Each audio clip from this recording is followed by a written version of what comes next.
ଯେନ୍ ମାନେ କି ନିଜର ମା ବୁଆକେ ବହୁତ ଦୁଃଖ ଦେସନ୍, ଅପମାନ କରସନ୍, ନିନ୍ଦା କରସନ୍ ଆଉ କହସନ୍ ମୋର୍ ମା ଲାଗି ଏନ୍ତା ହେଲା, ମୋର୍ ବୁଆ ଲାଗି ଏନ୍ତା ହେଲା ଆଉ ମେହେଜି ମନକର ଆଗରେ ସେ କେହି ହେସନ୍। ତ ସେ ଭାଇମାନଙ୍କର ଲାଗି ମୁଇଁ ପଦେ କହମି କଥାଟା ବାଦଲା ବାଧୁ କାଁ କରବ ଯେ ଆମ୍ ଦେଖିକରି ଲଦା ମାରସି ଆଉ ଯାହା କହେସି ସତ୍ କହେସି। ଭାଇ ମା ବୁଆ ଲାଇଫ୍ରେ ଥରେ ମିଲ୍ସି, ଦୁଇଥର ନେଇ ମିଲେ ଜାଣିଛୁ ନା।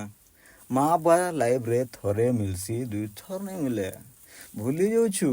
ଭୁଲି ଯାଉଛୁ ମା ତତେ କେତେ କଷ୍ଟରେ ପେଟେ 10 ମାସ 10 ଦିନ ବୁହି କରି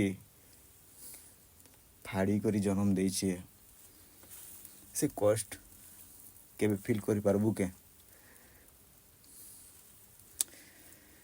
ଆଉ ବୁଆ କଥା କହିବି ବୋଲେ କାଣା, ଯେନ୍ ବୁଆ କାମ କରି ଇ ଘରୁ ସେ ତାର କାମ ଇ ତାର କାମ କରି ଯେନ୍ ପଇସାଟା ରୋଜଗାର କରି ଆନସି,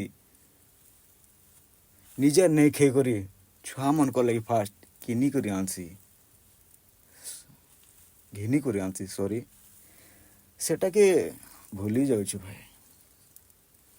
ଆଉ ଶାଶ ଶ୍ୱଶୁର ଜାଗାରେ ମା ବୁଆକେ ତୁ କାଁ ହେଲା ଯେ ତୁଳନା କରୁଛୁ?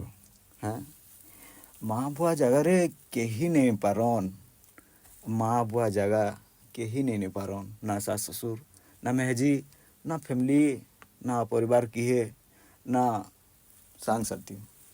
ଜାଣିଛୁ ନା, ସୁଧରି ଯା, ନେଲେ ତୋର ବି ଦିନେ ଆସୁଛି ଟାଇମ୍, ତୋର ଛୁଆ ପିଲା